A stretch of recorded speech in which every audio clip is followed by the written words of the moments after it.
और जय श्री कृष्ण। कैसे हैं आप सब। मेरे YouTube चैनल धर्म समाधान में आप सभी लोगों का हार्दिक स्वागत है।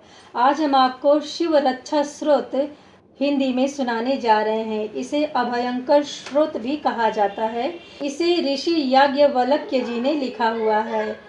आप पंचोपचार से भगवान भोलेनाथ की पूजा उपासना करें, धूप दीप नैवेद्य समर्पित करें। उसके बाद में आप भगवान शिव के शिव रक्षा स्रोत का पाठ हिंदी में कर सकते हैं। देखिए, कई बार ऐसा होता है कि हम संस्कृत में पाठ नहीं कर पाते हैं, तो आप शिव रक्षा स्रोत या कोई अन्य स्रोत ही क्यों ना हुआ हो, आप उसे हिंदी में पाठ कर सकते हैं। हिंदी में पाठ करने से कोई दोष नहीं होता है। भगवान सिर्फ और सिर्फ आपके भाव के ही भूखे होते हैं। वह आपके कार्य प्रणाली को देखते हैं, आपके आचरण को देखते हैं और फिर प्रसन्न होते हैं। आप पाठ हिंदी में कर रहे हैं, संस्कृत में कर रहे हैं, इससे भगवान को कोई फर्क नहीं पड़ता है। तो आप सबसे पहले भगवान शिव जी की स्तुति करेंगे।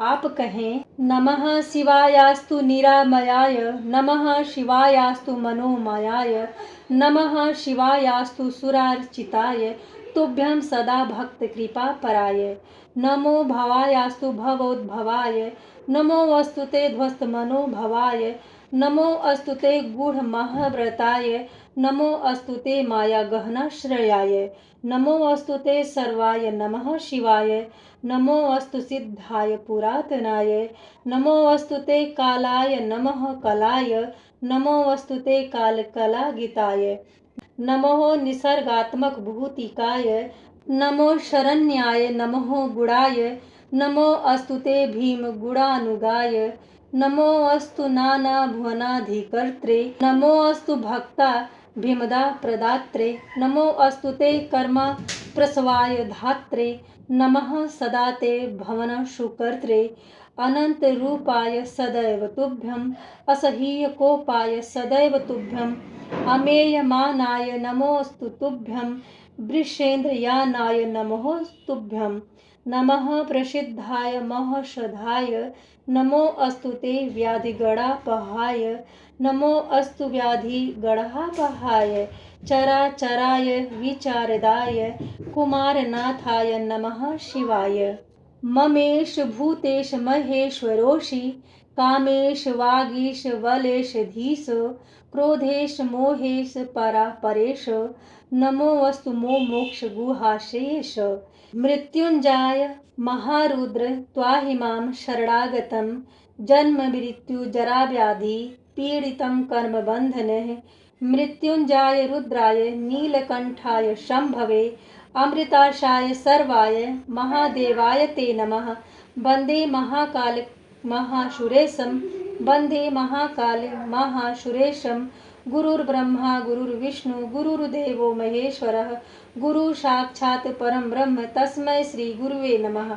अब आप भगवान शिव का रक्षा स्रोत पढ़ें, जिसे शिव रक्षा स्रोत हम आपको हिंदी में सुनाने जा रहे हैं, जो इस प्रकार से है। सबसे पहले आप विनियोग पढ़िएगा। इस शिव रक्षा स्रोत के मंत्र ऋषि याज्ञवल्क्य जी हैं। देवता सदाशिव भगवान भोलेनाथ हैं और यह अनुष्टुप छंद है। श्री सदाशिव की प्रसन्नता के लिए शिव रक्षा स्रोत का जप में विनियोग किया जाता है। देवादिदेव महादेव का यह परम पवित्र चरित्र है। चतुर्वर्ग अर्थात धर्म अर्थ काम और मोक्ष की सिद्धि को प्राप्त करने के लिए यह अत्यंत उदार है। इसकी उदारता का कोई पार नहीं है।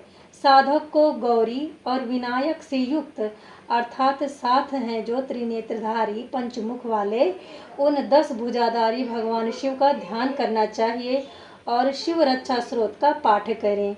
गंगा को अपने जटाओं में धारण करने वाले गंगाधर शिव मेरे मस्तक की, अर्ध चंद्र को धारण करने वाले अर्ध चंद्रशेखर मेरे ललाट की, मदन अर्थात कामदेव का विध्वंस करने वाले मदन दहन मेरे दोनों नेत्रों की, तथा सर्प को आभूषण के रूप में धारण करने वाले सर्प विभूषण शिव मेरे दोनों कानों की रक्षा करें।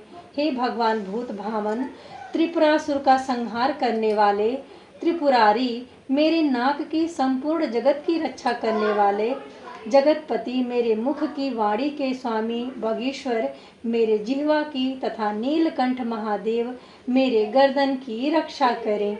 जिनके कंठ में ही श्री अर्थात सरस्वती निवास करती हैं, ऐसे श्री कंठ मेरे कंठ की विश्व की धुरु को धारण करने वाले विश्व धुरंधर शिव, मेरे दोनों कंधों की पृथ्वी के भार स्वरूप दैत्य आदि का संहार करने वाले भूत भावन भूभार संहार करता शिव, मेरे दोनों भुजाओं की रक्षा करे। धनुष धारण करने वाले पिनाक धृक मेरे दोनों हाथों की रक्षा करें। भगवान शंकर मेरे हृदय की, गिरजापति मेरे जठर देश की अर्थात पेट की रक्षा करें।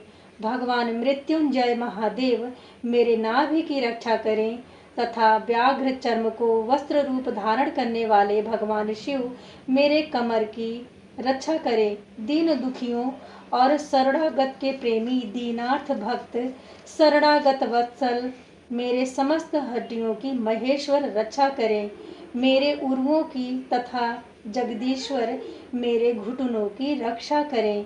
जगत कर्ता मेरे जांघों की, गणाधीप दोनों घुटनों की, करुणा निधि सिंधु दोनों चरणों की तथा भगवान सदाशिव मेरे सभी अंगों की रक्षा करें। जो धन्य साधक कल्याणकारी शक्तियों से युक्त इस शिव रक्षा स्रोत का पाठ करते हैं, वह समस्त कामनाओं का उपभोग करके अंत में शिव नगरी शिवलोक को निसंदेह प्राप्त करते हैं। त्रिलोक में जितने ग्रह भूत पिशाच आदि विचरण करते हैं, वे सभी इस शिव रक्षा स्रोत के पाठ मात्र से ही तत्क्षण दूर भाग जाते हैं। जो साधक भक्ति पूर्वक पार्वती पति शंकर जी के इस अभयंकर नामक शिव रक्षा स्रोत कवच का पाठ करते हैं या कंठ में भक्ति पूर्वक धारण करते हैं, उनके अधीन यह तीनों लोक हो जाते हैं, इसमें कोई संदेह नहीं है। भगवान नारायण के स्वप्न में याज्ञवल्क्य के ऋषि को इस शिव रक्षा स्रोत का जिस प्रकार उपदेश किया, योगींद्र मुनि ने प्रातः काल उठकर उसी प्रकार इसे लिखा था। शिव रक्षा स्रोत याज्ञवल्क्य जी ने लिखा था और यह प्रेरणा उन्हें श्री हरि विष्णु अर्थात भगवान नारायण ने स्वप्न के माध्यम से दिया था। इस तरह से शिव रक्षा स्रोत, जिसे अभयंकर स्रोत भी कहते हैं, संपन्न होता है। आप दैनिक क्रिया में आप जब भी शिव उपासना करें तो जरूर ही कवच को धारण करें। जो भी शिव जी के परम श्रद्धालु भक्तजन होते हैं, उनके लिए शिव रक्षा स्रोत, शिव अभयंकर स्रोत एक अमोघ बाण के समान कार्य करता है।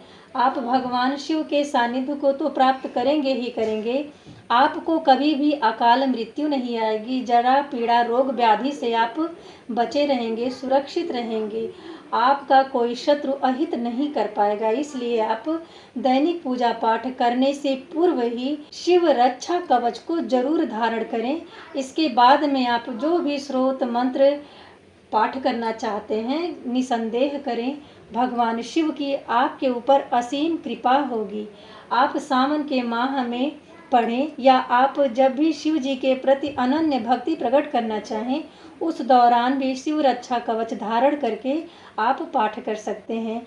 सभी देवी देवताओं के कवच होते हैं, दुर्गा जी के कवच होते हैं, नारायण के कवच होते हैं, आदित्य भगवान सूर्य नारायण के कवच होते हैं। इस तरह से जो आपके आराध्य देव हों, आपको जरूर ही उनका कवच धारण करना चाहिए, ताकि उस देव की, वह देवता की आपके ऊपर विशेष कृपा बनी रहे।